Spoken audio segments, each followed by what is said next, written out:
Majina yangu naitwa Andrew Emmanuel Mnunke, ni katibu wa siasa, uenezi na mafunzo wa Chama cha Mapinduzi mkoa wa Geita. Kesho tarehe 26 ya mwezi wa 3 mwaka 2026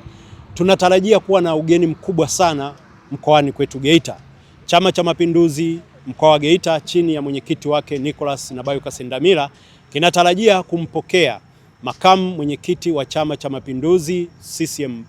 Tanzania Bara, mzee wetu ndugu Stefan Masatu Wasira, mjumbe wa kamati kuu, ambaye atawasili hapa majira ya asubuhi.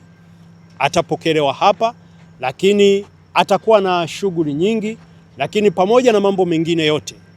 makamu mwenyekiti atakuwa na shughuli kubwa ya kufanya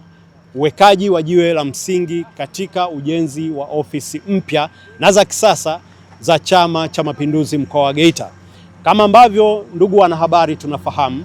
Chama cha Mapinduzi mkoa wa Geita kimekuwa na ujenzi wa ofisi mpya na za kisasa kwa kweli za ubora wa kiwango cha juu.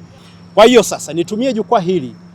kuwaomba wanachama, viongozi, wapenzi na mashabiki na wakereketwa wa Chama cha Mapinduzi kushiriki katika mapokezi ya mgeni wetu ambayo yatafanyika zilipo ofisi za zamani za Chama cha Mapinduzi mkoa wa Geita, maana hapo ndipo tutampokea. Kwa hiyo niwaombe sana wanachama wote wa Chama cha Mapinduzi, lakini pia viongozi wote wa Chama cha Mapinduzi ngazi zote kuanzia matawi, kata, wilaya na mkoa kushiriki wote kwa pamoja, lakini pia wananchi na wanachama wote waweze kuhudhuria tukio hili kubwa, maana ni tukio la kihistoria. Kwa kweli Chama cha Mapinduzi mkoa wa Geita tumefanya kazi kubwa sana ya ujenzi wa jengo hili la kisasa ili kuonesha kwamba kwa kweli Geita ni Geita ya dhahabu, ni Geita yenye heshima, maana sisi msemo wetu tunasema